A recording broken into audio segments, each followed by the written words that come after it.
आज हम लोग फिनॉल्स के केमिकल रिएक्शंस देखेंगे।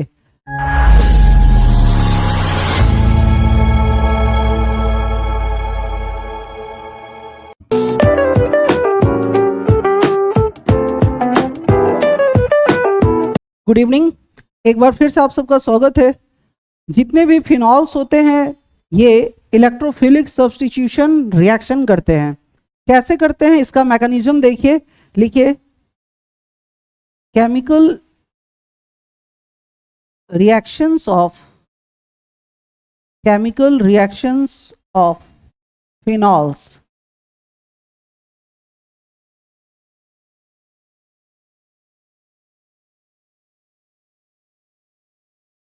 फिनॉल्स हमेशा इलेक्ट्रोफिलिक सब्स्टिट्यूशन रिएक्शन करता है।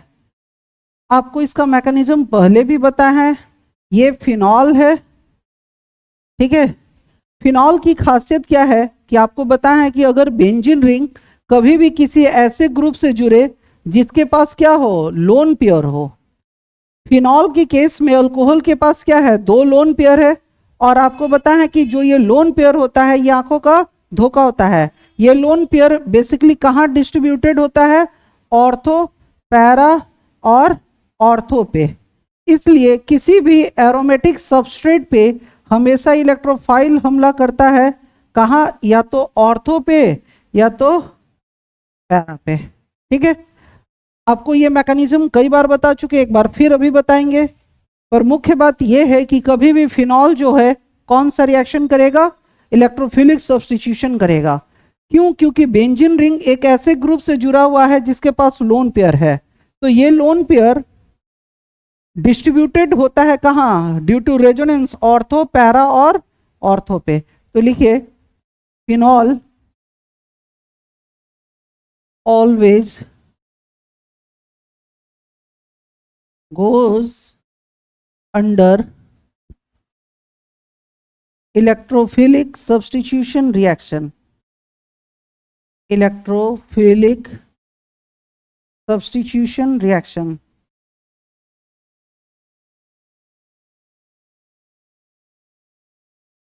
आपको यह भी पता है कि बेंजीन रिंग पे इलेक्ट्रोफिलिक सब्स्टिट्यूशन होता है ऑर्थो और पैरा पे। किसको हटाकर होता है बताओ? हाइड्रोजन को रिप्लेस करके करते हैं। एक प्लस वाला आ रहा है तो यहां से कौन रिप्लेस होगा, हाइड्रोजन को हम रिप्लेस कर कर करते हैं। लिखिए phenol just like aromatic halides के जैसा ही होता है। वहां पे OH की जगह क्या था, हैलोजन था। हैलोजन के पास 3 लोन पेयर था और यहाँ पे क्या है, 2 लोन पेयर है। तो एक बार फिर से फटाफट हम इसके मैकेनिज्म को बता दे। मैकेनिज्म ऑफ इलेक्ट्रोफिलिक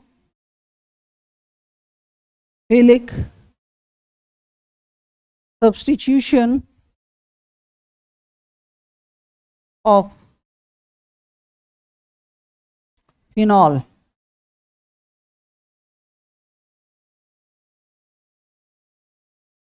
हालांकि आपको ये बताया है, फिर से एक बार देखिए। आपको बताया है कि जब भी बेंजीन रिंग किसी ऐसे ग्रुप के साथ जुड़ता है जिसके पास लोन पेयर होता है, तो ये जो लोन पेयर है ये सोर्स की तरह होता है और यहां से ये कंजुगेशन में चला जाता है। सोर्स को 1 नंबर में देना है, उसके बाद आपको सोर्स सिंगल डबल की ओर जाना है। सोर्स सिंगल डबल 2 और 3। अब यहां से क्या होता है, रेजोनेंस चालू हो जाएगा। सोर्स 1 से कहां जाएगा, 3 नंबर पे।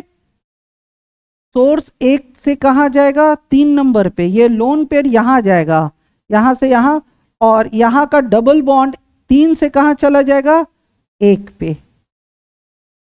बाकी सब अपने जगह पे। फिर से सोर्स सिंगल डबल। सोर्स तब तक ट्रैवल करता रहता है जब तक कि उसको कॉन्जुगेशन मिलता रहे। अगली बार में फिर से ये जो लोन पेयर है 1 से कहां जाएगा, 3 पे, और पाई बॉन्ड 3 से कहां चला जाएगा, 1 पे। बाकी सब अपने जगह पे। फिर से सोर्स सिंगल डबल। एक बार और कॉन्जुगेशन में रेजोनेंस पार्टिसिपेट करेगा और फाइनली लोन पेयर कहाँ आ गया, इस पोजीशन पे। और पाई बॉन्ड 3 से 1 पे, बाकी अपने जगह पे। इस तरह देखते हैं कि जब भी बेंजीन रिंग फिनॉल से जुड़ता है, जब भी बेंजीन रिंग फिनॉल से जुड़ता है तो इस रास्ते से रेजोनेंस चालू हो जाता है। इस दरमियान ये अपना लोन पेयर एक बार ऑर्थो पे डोनेट करता है, एक बार पैरा पे और एक बार ऑर्थो पे। इसलिए फिनॉल पे हमेशा इलेक्ट्रोफिलिक सब्स्टिट्यूशन रिएक्शन होगा, या तो ऑर्थो पे या तो पैरा पे। फिनॉल अपना जो लोन पेयर रखता है वो रेजोनेंस के जरिए आप कहाँ डिस्ट्रीब्यूट करता है, ऑर्थो, पैरा और ऑर्थो पे। तो ये मैकेनिज्म तुम लोग कई बार पढ़ चुके हैं। और आप मन बना लीजिए कि कभी भी बेंजीन रिंग किसी ऐसे ग्रुप से जुड़ता है जिसके पास लोन पेयर है, तो वो लोन पेयर हमेशा ऑर्थो, पैरा और ऑर्थो पे डिस्ट्रीब्यूटेड होता है, और वहां पे हमेशा कौन सा रिएक्शन होता है, इलेक्ट्रोफिलिक सब्स्टिट्यूशन रिएक्शन। इलेक्ट्रोफाइल या तो यहां हमला कर सकता है या तो यहां। ऑर्थो पे जब सब्स्टिट्यूशन होता है तो माइनर प्रोडक्ट, और पैरा पे सब्स्टिट्यूशन होता है तो मेजर प्रोडक्ट बनता है। लिखिए, अब आपको बता चुके हैं कि इलेक्ट्रोफिलिक सब्स्टिट्यूशन हमेशा कितने तरह के होते हैं, 4 तरह के। लिखिए, सबसे पहला जो रिएक्शन है नाइट्रेशन रिएक्शन। इलेक्ट्रोफिलिक रिएक्शन में सबसे पहला रिएक्शन होगा नाइट्रेशन रिएक्शन। नाइट्रेशन रिएक्शन क्या होता है, जब कभी भी फिनॉल किससे रिएक्शन करता है, HNO3 से रिएक्शन करता है। अब आपको यहां ध्यान रखना है कि HNO3 का रिएक्शन हम पहले डाइल्यूट एसिड के प्रेजेंस में करेंगे और हीट के प्रेजेंस में, ठीक है। फिनॉल का रिएक्शन हम HNO3 से करेंगे डाइल्यूट एसिड और हीट के प्रेजेंस में। तो आपको पता है इस मीडियम के प्रेजेंस में सबसे पहले अटैकिंग रिएजेंट टूटता है। HNO3 कैसे टूटता है, OH माइनस और NO2 प्लस में। और यहां से ये जो नाइट्रो है ये या तो ऑर्थो पे अटैक करता है या तो पैरा पे अटैक करता है। कैसे अटैक करता है, चूंकि यहाँ पे कार्बन होता है और एक हाइड्रोजन छिपा होता है, यहाँ भी एक कार्बन है और इससे क्या छुपा हुआ है, हाइड्रोजन छिपा होता है। तो एक प्लस वाला आ रहा है तो किसी एक प्लस को ये हटाएगा, तो ये कैसे टूटता है, प्लस और ये माइनस, उसी तरह ये प्लस और ये माइनस। तो ये इलेक्ट्रोफाइल या तो ऑर्थो पे सब्स्टिट्यूशन करेगा, किसको हटाकर, हाइड्रोजन को, या तो पैरा पे सब्स्टिट्यूशन करेगा, हाइड्रोजन को हटाकर। इस तरह से 2 प्रोडक्ट बनेगा। एक जो फिनॉल बनेगा ये नाइट्रो को कहां रखेगा, ऑर्थो पे, और ये H और ये OH मिलकर क्या बना लेगा, H2O। दूसरा कहां बनेगा, पैरा पे, पैरा सब्स्टिट्यूशन प्रोडक्ट बनेगा। ये OH था और ये NO2 है।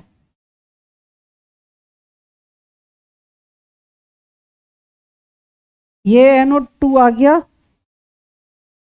और ये H और ये OH मिलकर क्या बना लेगा, H2O।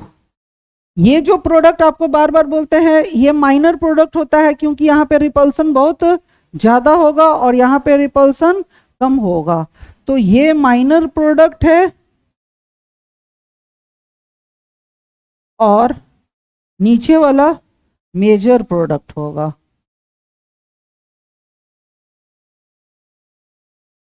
This reaction is called nitration reaction. लिखो, when phenol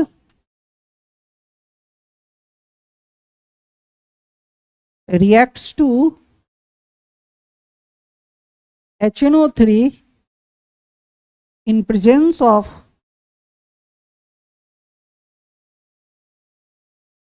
dilute acidic medium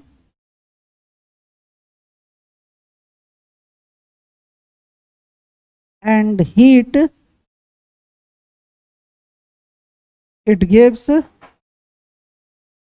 इसको बोलेंगे, इसको क्या पढ़ेंगे, ऑर्थो सब्स्टिट्यूटेड नाइट्रो। ये कौन है, फिनॉल, और नाइट्रो कहाँ है, ऑर्थो पोजीशन पे, तो O नाइट्रो फिनॉल पढ़ेंगे इसको, अच्छा ना। और इसमें नाइट्रो कहाँ है, पैरा पोजीशन पे, तो इसको क्या पढ़ेंगे, P nitro phenol.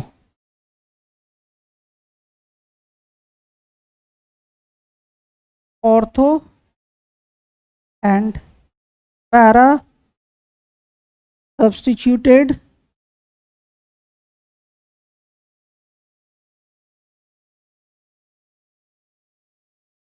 Nitro phenol.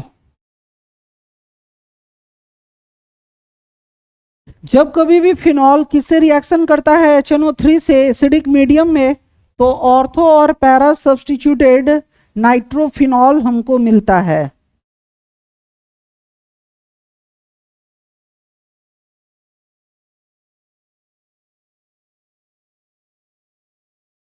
कई बार आपको इसका पूरा मैकेनिज्म आज भी बताया है। कभी भी बेंजीन रिंग पे हमला होगा तो इलेक्ट्रोफाइल करेगा, या तो ऑर्थो पे या तो पैरा पे।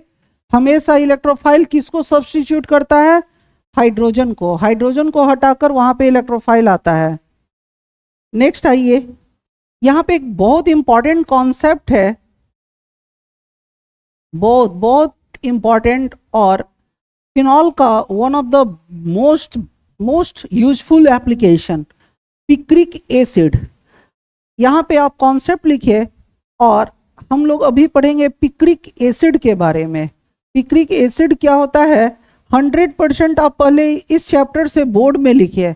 बोर्ड में जनरली आता है right the short notes on picric acid, बहुत इंपॉर्टेंट।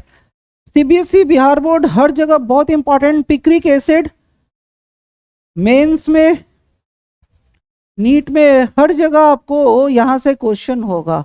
तो क्या होता है पिक्रिक एसिड, इधर देखिए। जब कोई फिनॉल, जब कभी भी फिनॉल किससे रिएक्शन करता है, HNO3 से, डाइल्यूट एसिड के जगह कॉन्सेंट्रेटेड एसिड के प्रेजेंस में और हीट के प्रेजेंस में। ध्यान से सुनो, जब कभी भी फिनॉल HNO3 से रिएक्शन करता है, डाइल्यूट के जगह कॉन्सेंट्रेटेड डाइल्यूट के जगह कॉन्सेंट्रेटेड एसिडिक मीडियम और हीट के प्रेजेंस में, तो इस मीडियम के प्रेजेंस में ये फिर से टूटता है OH- और NO2+ में। यहां पर जो फिनॉल है अपना लोन पेयर कहां पे डिस्ट्रीब्यूट करता है, ऑर्थो, पैरा और ऑर्थो पे। डाइल्यूट एसिड के प्रेजेंस में, जैसा कि लास्ट में देखिए, या तो हमला ऑर्थो पे होगा, एक बार में कहीं एक ही पे होता है, या तो ऑर्थो पे या तो पैरा पे, ठीक है ना। जब हम डाइल्यूट मतलब पतला एसिड डालते हैं, मतलब कम स्ट्रेंथ वाला एसिड डालते हैं, पानी की मात्रा ज्यादा होगी जिस एसिड में, तो नाइट्रो कहाँ हमला करता है, एक बार में एक ही जगह करेगा, या तो नाइट्रो ऑर्थो पे या तो पैरा पे। लेकिन जैसे ही हम कोई गाढ़ा एसिड यूज करेंगे, पानी की मात्रा कम इस्तेमाल करते हैं, तो ये नाइट्रो है ना, एक बार में ना इतना तेज बॉम्बार्डमेंट करता है, एक साथ तीनों जगह अटैक करता है। इस ऑर्थो पर भी करता है, इस पर भी करता है, और इस पर भी करता है, ठीक है ना। इसके पहले बार में हम एक ही HNO3 लिए थे, तो नाइट्रो एक ही जगह हमला कर सकता था, या तो ऑर्थो पे या तो पैरा पे। क्योंकि अब हम एक साथ 3 जगह हमला कराना है, तो यहां पे हम कितने HNO3 के लेंगे मॉलिक्यूल्स, 3। तो इस तरह से 3 OH मिलेगा और 3 NO2 मिलेगा, और ये NO2 एक ही साथ तीनों जगह हमला करेगा, ऑर्थो, पैरा और ऑर्थो पे, और सब जगह से हाइड्रोजन को हटाकर क्या लाएगा, नाइट्रो ग्रुप। और इस तरह से ये जो कंपाउंड बनता है इस रिएक्शन के थ्रू, इसका नाम होता है पिक्रिक एसिड। ध्यान से सुनिएगा, पहले लिखने दीजिए हमको, आपको आराम से सुनना है। NO2 यहां पर भी आ जाएगा एक ही बार में, NO2 यहां पर भी आएगा, और NO2 यहां पर भी आएगा। यहां से अब 3 हाइड्रोजन निकलेगा, ये 3 OH के साथ क्या बना लेगा, 3H2O। ये जो कंपाउंड बनता है इसका नाम होता है पिक्रिक एसिड।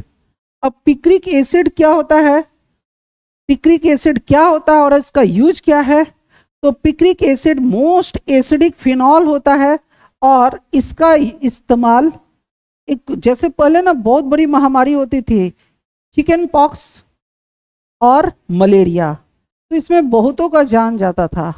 मलेरिया और चिकन पॉक्स, खासकर चिकन पॉक्स में जिस दवा का मेडिसिन का इस्तेमाल होता है ना आज के ज़माने में, मॉडर्न ज़माने में, उसका नाम है पिक्रिक एसिड। तो कभी भी हमको मेडिसिन बनाना है जो रिलेटेड होगा चिकन पॉक्स और मलेरिया से, उसमें हम किसका इस्तेमाल करते हैं? Picric acid. पिक्रिक एसिड आपसे पूछेगा कि क्या है, तो मोस्ट एसिडिक फिनॉल होता है। क्यों होता है एक एक कर सब बताएंगे। ये मोस्ट एसिडिक फिनॉल होता है। जितने भी फिनॉल होते हैं ना, अल्कोहल है ना, यहाँ से H निकलेगा और O पे माइनस, ये H प्लस देता है। अगर कभी भी हाइड्रोजन ऑक्सीजन के साथ होता है ना, वो एसिडिक होता है, रिप्लेसेबल होता है। तो ये मोस्ट एसिडिक फिनॉल है। जितने भी दुनिया में फिनॉल होते हैं ना, उसमें सबसे ताकतवर फिनॉल, सबसे ताकतवर एसिडिक फिनॉल कौन है? Picric acid. तो एक एक कर सबसे पहले आप इस चीज को लिखिए कि पिक्रिक एसिड आपसे पूछेगा ना, how will you prepare picric acid.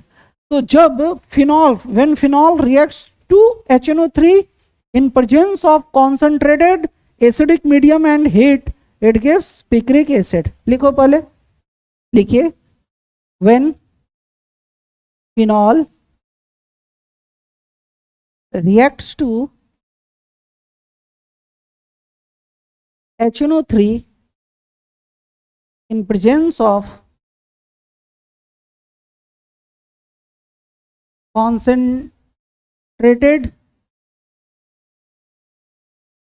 Acidic medium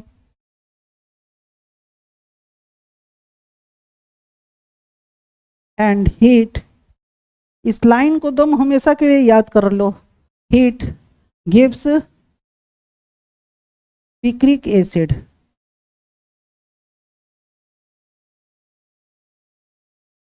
it is commonly used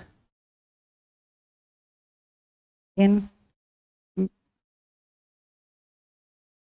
medicine for treatment of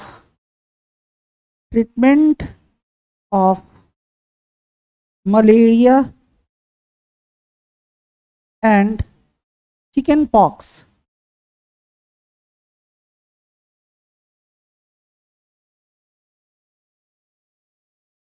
इसका इस्तेमाल जनरली मलेरिया और चिकन पॉक्स की वैक्सीन बनाने में हम लोग करते हैं। अब जो नेक्स्ट आपसे सवाल पूछा जाएगा वो ये होगा कि how will you explain picric acid is a most acidic phenol. आप कैसे बताएंगे, आप कैसे एक्सप्लेन करेंगे कि पिक्रिक एसिड सबसे खतरनाक एसिडिक फिनॉल है। तो ये देखिए, ये पिक्रिक एसिड का स्ट्रक्चर है। ये पिक्रिक एसिड होता है। पिक्रिक एसिड में फिनॉल किससे जुड़ा होता है? NO2 से। कहाँ पे? ऑर्थो, पैरा और ऑर्थो पे, ठीक है ना। फिनॉल हमेशा आपको बताए हैं एसिडिक नेचर का होता है। ये हमेशा H प्लस और ये -1 का टूटना पसंद करता है। कभी भी हाइड्रोजन अगर ऑक्सीजन के साथ है तो ये हमेशा H प्लस बनकर निकलना चाहता है, ठीक है ना। अगर कोई H प्लस जितना इजीली निकल गया ना तो उतना अच्छा एसिड होगा। अब NO2 आपको बताएं कौन होता है। NO2 सबसे बड़ा, आपको बार बार बताते हैं क्या है, लुटेरा। किस चीज का? इलेक्ट्रॉन का। ये निगेटिव इंडक्टिव इफेक्ट लगाता है। कहने का मतलब ये इलेक्ट्रॉन छीनने में इतना माहिर है कि इसके सामने सब फेल है। ये इलेक्ट्रॉन छीनने में दम माहिर होता है। ये इलेक्ट्रॉन्स खींचने वाला होता है, किसी से इलेक्ट्रॉन लेता है। तो यहाँ पे ये लेगा किससे? ये इलेक्ट्रॉन लेने में इतना माहिर है कि इसके जैसा और कोई है ही नहीं। इसलिए बार बार आपको याद रहे, इसलिए बोलते हैं कि NO2 कौन है? दुनिया का सबसे ताकतवर लुटेरा। ऑर्गेनिक केमिस्ट्री में जितना ये इलेक्ट्रॉन छीन सकता है उतना कोई नहीं छीन सकता है। तो ये इलेक्ट्रॉन लेने वाला है तो देने वाला कहाँ, इलेक्ट्रॉन है कहाँ, यहाँ निगेटिव चार्ज यहाँ पे है, तो लेने देने का रास्ता कैसा होना चाहिए, सोर्स सिंगल डबल। इस रास्ते से NO2 ये लूटेगा, फिर source single double single double single ये भी लूटेगा। उसी तरह source single double single double single double single. लेने देने का रास्ता कैसा होना चाहिए, सिंगल डबल सिंगल डबल। तो यहाँ पे निगेटिव चार्ज बहुत था और ये तीनों नाइट्रो यहाँ के निगेटिव चार्ज को पूरी तरह से क्या करेगा, बर्बाद कर देगा। यहाँ जितना भी इलेक्ट्रॉन था एक ही NO2 लूटने में माहिर है, यहाँ तो सभी का सभी लुटेरा है, तीन तीन NO2 है, जिसके वजह से यहाँ का निगेटिव चार्ज क्या होगा, बहुत ही कमजोर हो जाएगा और बहुत इजीली हाइड्रोजन यहाँ से निकल जाएगा। तो कहते हैं कि जो कंपाउंड बहुत इजीली H+ का त्याग कर देना वो बहुत ज्यादा एसिडिक होता है। यहाँ तो निगेटिव चार्ज अब बचा ही नहीं, निगेटिव चार्ज पूरी तरह से तहस नहस हो गया। कौन किया, तीनों नाइट्रोजन। तो आपको अपने मैकेनिज्म में ये सब चीजें कर कर दिखाना होगा, इस तरह से एरो दिखाना होगा और बताना होगा कि क्या, लिखिए picric acid is most acidic phenol since it is directly attached to 3 nitro group.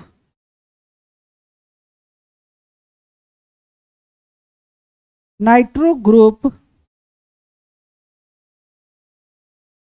is most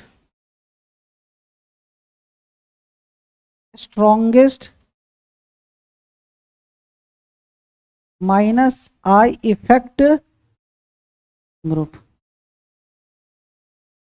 क्योंकि पिक्रिक एसिड 3 नाइट्रो ग्रुप रखता है और जो नाइट्रो ग्रुप होता है वो सबसे ताकतवर माइनस आई इफेक्ट लगाता है। माइनस आई इफेक्ट का मतलब, ये तो समझाने के लिए बोलते हैं लुटेरा खींच रहा है। माइनस आई इफेक्ट का मतलब इलेक्ट्रॉन को लेने वाला, पुल करने वाला। यहां से ये इलेक्ट्रॉन ये लिया तो लेगा कहां से, यहां से। आइए अगले रिएक्शन में, और अगले रिएक्शन का नाम है halogenation reaction. Halogenation reaction, halogenation reaction. Halogenation reaction में आपको ध्यान रखना है कि फिनॉल जो है चूंकि बहुत ज़्यादा एसिडिक होता है, तो फिनॉल सभी हैलोजन से रिएक्शन नहीं करता है, क्योंकि फिनॉल खुद ही बहुत ज़्यादा एसिडिक होता है। तो ये जो सबसे लिस्ट रिएक्टिव बोरोन है, केवल बोरोन से रिएक्शन करता है, जो फिनॉल की बहुत बड़ी खासियत है। आपको ध्यान रखना है कि फिनॉल केवल किससे रिएक्शन करता है, ब्रोमीन वाटर से। ब्रोमीन चूंकि लिक्विड अवस्था में रहता है इसलिए इसको हम ब्रोमीन वाटर भी बोल सकते हैं। और आपको बताए थे जैसे हैलोजिनेशन रिएक्शन X2 के साथ किसी के साथ हो सकता है, F2Cl2 Br2I2, एनहाइड्रस FeCl3 के साथ होता है, लेकिन फिनॉल केवल और केवल किससे रिएक्शन करता है, ब्रोमीन से। और किसके साथ करता है, कार्बन डाइसल्फाइड। ध्यान रखिएगा यहां पे मीडियम चेंज हो चुका है और 273 केल्विन टेम्परेचर पे आप करवाइएगा, सही है। तो फिनॉल की एक खासियत है, चूंकि ये बहुत ज्यादा एसिडिक होता है तो फ्लोरीन क्लोरीन से रिएक्शन नहीं करता है, केवल और केवल ब्रोमीन से रिएक्शन करता है। क्योंकि ये लिक्विड फेज में होता है और ये इजिली फिनॉल से रिएक्शन करता है, क्योंकि फिनॉल फिर लिक्विड अवस्था में होता है और इजिली रिएक्शन को परफॉर्म करता है। मीडियम आपको कौन लेना है, कार्बन डाइसल्फाइड। इस कार्बन डाइसल्फाइड के प्रेजेंस में ब्रोमीन कैसे टूटेगा, 2 रेडिकल में टूटेगा। और ये रेडिकल कहाँ हमला, रेडिकल भी कैसे होते हैं, इलेक्ट्रोफाइल्स होते हैं, या तो ऑर्थो पे हमला करेगा या तो पैरा पे हमला करेगा। किसको हटाकर करेगा, हाइड्रोजन को हटाकर करेगा। जब भी ऑर्थो और पैरा, चूंकि इसके पास जो लोन पेयर था वो कहाँ डिस्ट्रीब्यूटेड होता है, ऑर्थो, पैरा और ऑर्थो पे, तो यहाँ किसको हटाएगा, हाइड्रोजन को, यहां से तोड़ेगा। उसी तरह यहां पर भी हाइड्रोजन है, इसको हटाएगा यहां से, तो इसके पास दो ऑप्शन है। एक चीज और है, क्योंकि ये रेडिकल में टूट रहा है तो आप इसको भी रेडिकल में रखना है। देखिए आपको बताया अगर अटैकिंग रिएजेंट रेडिकल हो तो सबस्ट्रेट को भी किसमें तोड़ते हैं, रेडिकल में, तो ये 2 इलेक्ट्रॉन में टूट जाएगा। यहां या तो ब्रोमीन यहां आ जाएगा हाइड्रोजन को हटाकर और एक H और एक Br HBr बना लेगा, या तो हमला कहां होगा, नीचे होगा। कहने का मतलब 2 प्रोडक्ट बनेगा OH Br, ठीक है ना, और एक H और एक Br HBr बना लेगा। या तो हमला कहां होगा, नीचे पे पैरा पोजीशन पे OH Br और HBr। जल्दी से लिखिए, ये ऑर्थो वाला हमेशा कैसा होता है, माइनर, और पैरा वाला हमेशा कैसा होता है, मेजर। लिखिए phenol only reacts to bromine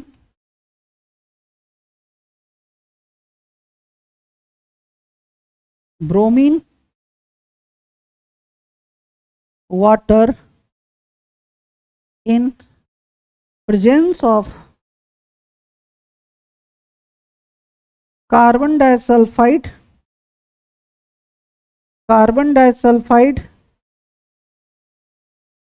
and heat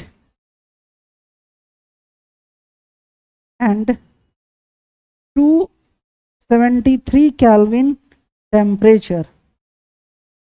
bromine हमेशा एक स्पेसिफिक टेम्परेचर पे ही रिएक्शन करता है, 273 डिग्री केल्विन, मतलब 0 डिग्री तापमान पे बोरोन से रिएक्शन करता है और किसी से रिएक्शन नहीं करता है। जैसे एरोमेटिक हैलाइड जो था वो किसी से भी रिएक्शन करता था, फ्लोरीन, क्लोरीन, ब्रोमीन, आयोडीन। तो केमिस्ट्री पढ़ते समय इन सब टेक्निकल बातों का बहुत ध्यान रखना है, ठीक है ना।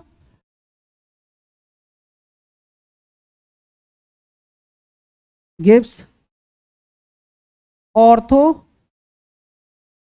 एंड पैरा सब्स्टिट्यूटेड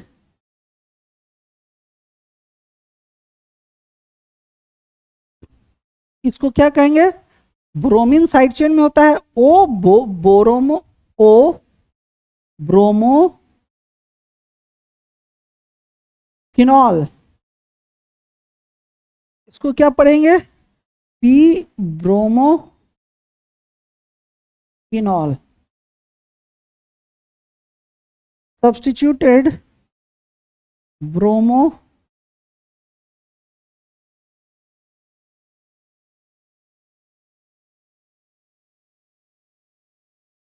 अच्छा कोई आयुर्वेदिक भाषा में बोला तो क्या बोलेंगे, ओ ब्रोमो बेंजीनॉल। आयुर्वेदिक भाषा में क्या पढ़ते हैं, बेंजीनॉल, और कॉमन भाषा में क्या बोलते हैं, फेनॉल। लिखिए इसको, हैलोजिनेशन रिएक्शन की एक बहुत इंपॉर्टेंट कॉन्सेप्ट है। फिनॉल हमेशा ब्रोमीन से रिएक्शन करता है।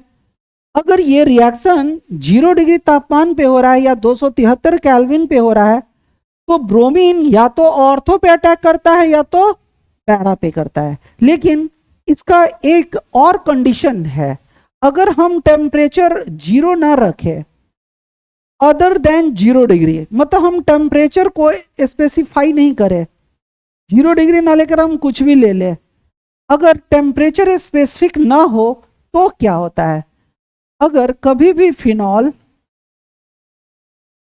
ब्रोमीन से रिएक्शन करता हो, ध्यान से सुनिएगा, ब्रोमीन से रिएक्शन कर रहा है, ठीक है ना, और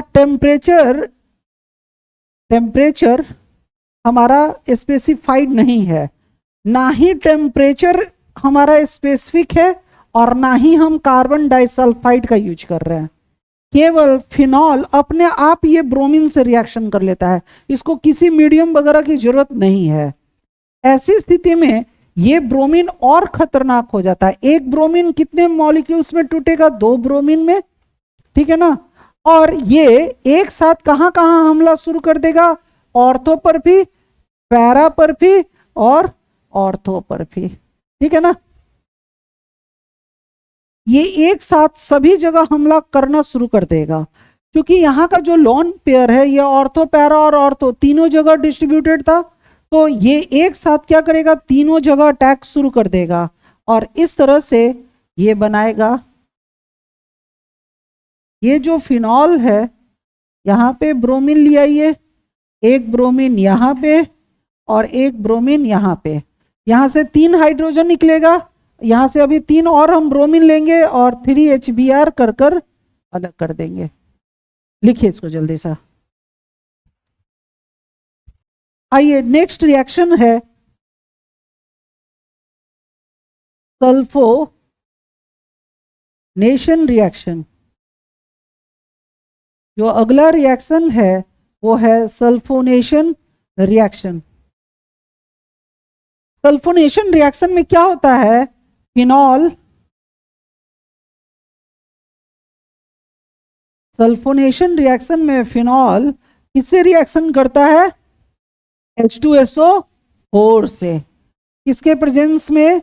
एसिडिक मीडियम और हीट के प्रेजेंस में। इस एसिडिक मीडियम के प्रेजेंस में H2SO4 कैसे टूटता है? OH- और HSO3 प्लस। अब जैसा कि इलेक्ट्रोफाइल हमला करता है कहां पे? ऑर्थो और पैरा पे हमला करेगा। किसको हटाकर हमला करता है? हाइड्रोजन को। यहाँ पे हाइड्रोजन हटेगा प्लस माइनस कर कर, यहाँ से हाइड्रोजन हटेगा प्लस माइनस। क्योंकि हमला करने वाला प्लस माइनस में है तो हम सबस्ट्रेट को भी किस में तोड़ेंगे? प्लस माइनस में। अब आप अपना प्रोडक्ट बना दीजिए, इसमें कोई नई बात नहीं है। सल्फोनेशन रिएक्शन एज यूजुअल जैसे करते हैं हम उसी तरह कर देंगे। HSO3 और ये H और ये OH मिलकर H2O यहाँ पे बना सकता है, या तो इसका जो दूसरा प्रोडक्ट होगा OH HSO3 और H2O, इसको HSO3 को क्या बोलते हैं? Sulpho group. क्योंकि हमला करने वाला सल्फो है तो इसलिए इसका नाम क्या हो गया? Sulphonation reaction. When phenol reacts to H2SO4 in presence of acidic medium and heat, it gives ortho and para substituted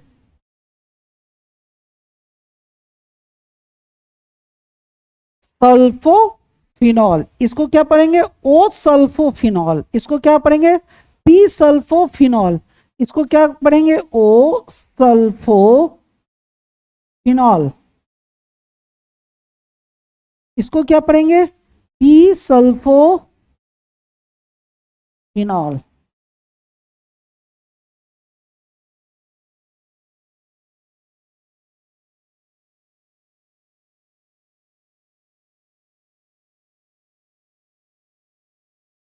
उम्मीद है आप सबको समझ में आया होगा। जल्दी लिखिए। आइए लास्ट रिएक्शन हम लोग का जो है यह है Friedel craft reaction. Friedel craft reaction. Friedel craft reaction में क्या होता है? फिनॉल जो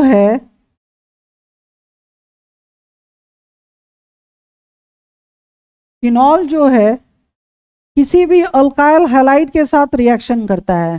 फिनॉल किसके साथ रिएक्शन करता है? अल्काइल हैलाइड के प्रेजेंस में, अल्काइल हैलाइड के साथ एनहाइड्रस AlCl3 के साथ। AlCl3 के प्रेजेंस में ये कैसे टूटता है? प्लस और माइनस। और ये इलेक्ट्रोफाइल या तो ऑर्थो पे अटैक करता है या तो पैरा पे अटैक करता है। किसको हटाकर? तो हमेशा की तरह हाइड्रोजन को हटाकर। यहां से हाइड्रोजन को रिप्लेस कर कर आ जाएगा कौन, अल्काइल ग्रुप। तो यहां पे जो पहला प्रोडक्ट बनेगा वो है फिनॉल, और अल्काइल ग्रुप इस हाइड्रोजन को हटाकर आएगा, ये H और X मिलकर HX बना लेगा। इसको क्या पढ़ेंगे, O अल्काइल फिनॉल, ठीक है ना, ऑर्थो सब्स्टिट्यूटेड अल्काइल फिनॉल। और जो दूसरा मेरा प्रोडक्ट बनेगा वो होगा, ये था फिनॉल, R यहां पे आएगा और HX बनेगा। लिखिए, when phenol reacts to alkyl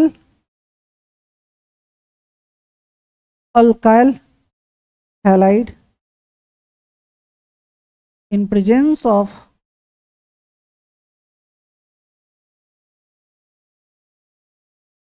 anhydrous AlCl3, it gives ortho and para substituted alkyl phenol.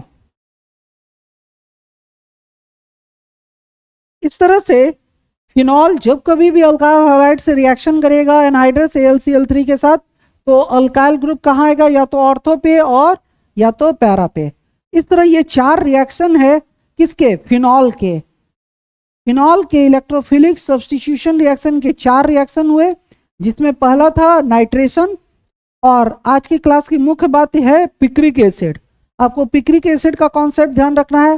फिर दूसरा हाइलोजिनेशन रिएक्शन, हाइलोजिनेशन रिएक्शन केवल ब्रोमीन के साथ होता है, फिनॉल केवल ब्रोमीन के साथ रिएक्शन करता है, कार्बन डाइसल्फाइड के साथ, इसको याद रखिएगा। तीसरा सल्फोनेशन रिएक्शन, और चौथा फ्रीडल क्राफ्ट। ये एज नॉर्मल रिएक्शन है, इसमें कोई अलग नई बात नहीं है। उम्मीद है आप सबको आज का क्लास पसंद आया होगा। बहुत बहुत धन्यवाद।